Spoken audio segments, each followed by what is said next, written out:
The Holdovers is a perfect post-holiday movie, filling that weirdly liminal space between Christmas and New Year's with a warm dose of melancholy cheer. Which is an oxymoron, I'm aware, but so is this whole film. Because in addition to being a heartwarming, 70s-inspired masterpiece, The Holdovers also taught me more about the Vietnam War and its 2-hour runtime than the entire American school system did in like 12 years. So let's talk about it.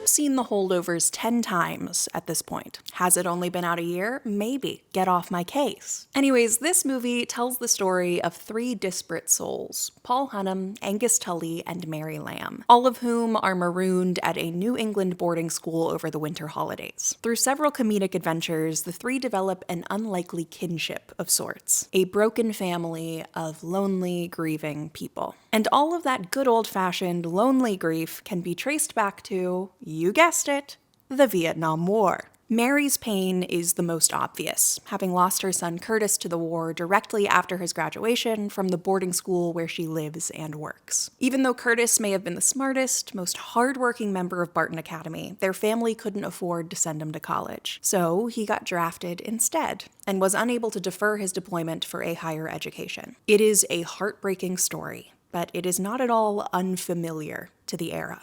As Paul says, when he's explaining his bleak outlook on the world he's living in, the rich don't give a shit, poor kids are cannon fodder, integrity is a punchline, trust is just a name on a bank. The unfair lives of kids like Curtis Lamb have driven Paul to an abject hopelessness in the students he teaches. As a scholarship kid himself, he finds them undeserving, at first, of the privileged life they lead without having to try. But once Vietnam enters the picture, for the longer lives they do nothing to earn. They'll get into college because their daddy paid the way. Poorer boys will be sent to die, and all of their potential with them. Then there's Angus, a troublemaking student who is too smart for his own good and struggling in ways that are hard to imagine. His family life is really difficult, and he's a kid. He's in pain, so he acts out, getting expelled from 3 schools before Barton and being threatened by his stepdad with military school if it happens again. Military school. During the Vietnam War. It sets the stakes a little bit higher than in other eras. It's not just a disciplinary action, it's a possible death sentence, where even with all of Angus's privilege, he wouldn't get a chance at deferment. There's actually this really beautiful moment where Mary realizes this and there's this connection, and never mind. We'll talk more about that later. It's Vietnam time. Like I said, I didn't learn a lot about this war in my actual American education. Our country really doesn't like talking about things that make them look bad, so the most I ever got was the Cold War propaganda version about the negatives of communism and our purpose as a country to stop communism and how that was bastardized by Nixon. All of the deaths were given to Nixon. And he's not at all a good person, but I do think they kind of painted him as a scapegoat for a lot of what I now realize to be systemic issues, but that's for another day. I really started researching more about what the Vietnam War meant to the country after seeing this movie, and watching a scene where 2 young men accost Angus for being a little bit of a dick in a bar. One of them has lost his hand. But instead of beating up Angus, they accept 2 beers from Professor Hunnam, to which Angus later remarks, "Why'd you buy those guys beers? They're assholes." That's one way to look at it. Hunnam throws him the keys and says, How many boys do you know have had their hands blown off? Barton boys don't go to Vietnam. Oh, they go to Yale or Dartmouth or Cornell, whether they deserve to or not. Except for Curtis Lamb. Except for Curtis Lamb.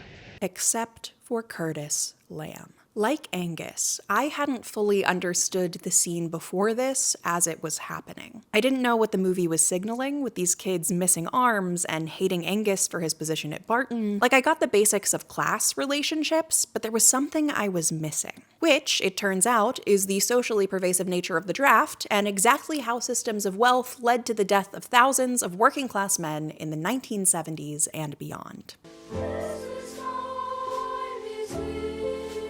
Did y'all know that according to the National Opinion Research Center, 3/4 of the men fighting in Vietnam were from the working class or were poor? And a big reason for that was something called Selective Service, basically the draft, which would call on eligible young men from throughout the US to serve. But there wasn't a central board for this process. Instead, there were around 4,000 local boards made up of unpaid volunteers, most of whom were white, middle-class men who had the excess time to do so. It was up to them to evaluate draft cases and deferments, which were most often submitted for educational and medical reasons. Meaning, if you were well off enough to go to college or had a non-military physician who would fill out your form, then you were likely to stay home. It was those without the means of paying for higher education, or who had to see a military doctor that was likely to wave them through even with a disability, that suffered. People like Curtis Lamb. And then when they got to Vietnam, it was these young conscripts that were sent to the front lines. There's a study from the University of Notre Dame that says men from disadvantaged backgrounds were about twice as likely as their better off peers to serve in the military, to go to Vietnam, and to see combat. Which, against a campaign of guerrilla warfare from the Vietnamese, was akin to throwing warm bodies at a problem until enough people died on the losing side. The number of bodies was genuinely a statistic that the US military used to calculate the war effort. The general thought was you could kill your way to victory by piling up Vietnamese bodies. And because of the draft, that order was being given to 18-year-old kids who were fresh out of high school with nowhere else to go.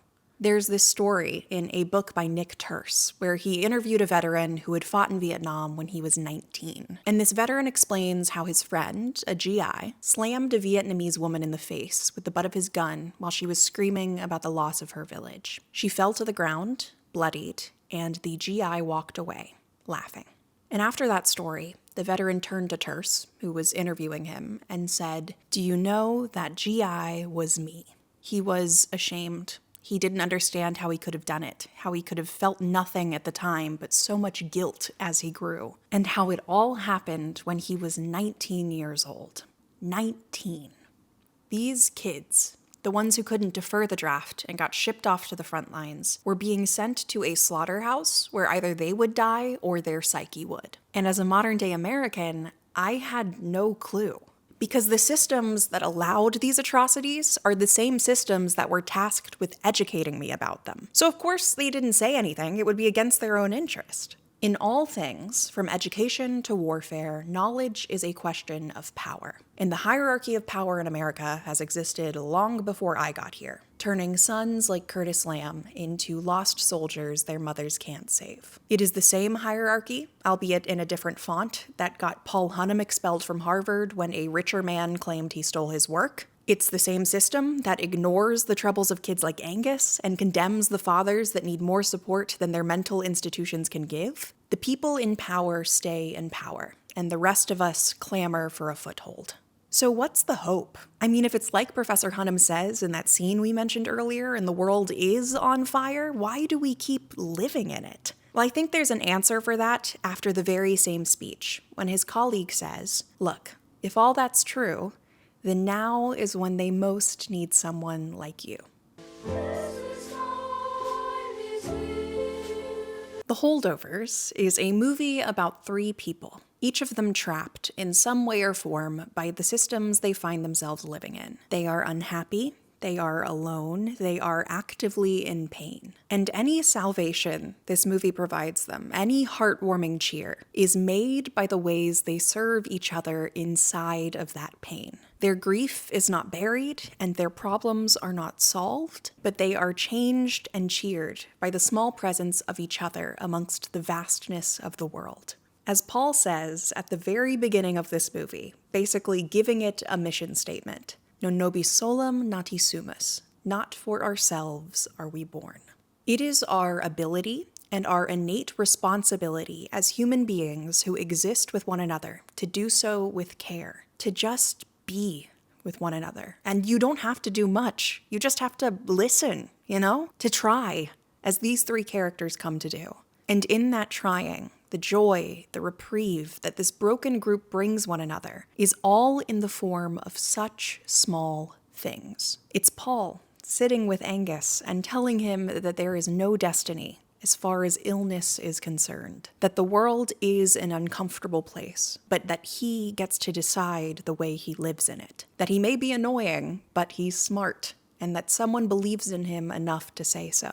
It's a blank notebook for Hunnam to fill, a farewell gift for a job he never thought he'd leave, that promises adventure wherever he goes next. That he can still make something of himself, something he wants to be, after a lifetime of what came to feel like failure. And it's Mary, grasping tightly to Angus's hand when she learns he might be sent to military school, and that she might lose someone she loves again. She is unable to stop it, but she can be there, holding his hand. It won't make it go away, but it will make it easier to bear. It's all so small, in the scale of problems that loom so large, but it matters. Non nobis solum nati sumus. Not for ourselves are we born. That's why I think The Holdovers is a perfect post-holiday movie, by the way, though there is plenty of Christmas throughout. Because it's more a movie of reflection than anything else, sort of meandering towards its thesis on the importance of the individual in a world built by pain. It ends on a new year, a new beginning, bolstered by the understanding of what these characters have lost, and also the conscious act of hope that it is for them to accept it, to know that the pain is there, but for them to choose love anyway. I don't know, it's wonderful. It's probably why I've seen it 10 times. I am really thankful for this movie. I'm thankful for what it's taught me about myself, about the history of the world that I live in, about joy in a weird way. Anyways, I am just gonna end this video by saying love each other and always question the systems that you live in, and subscribe if you want to watch more of my stuff. Okay, bye. Thanks.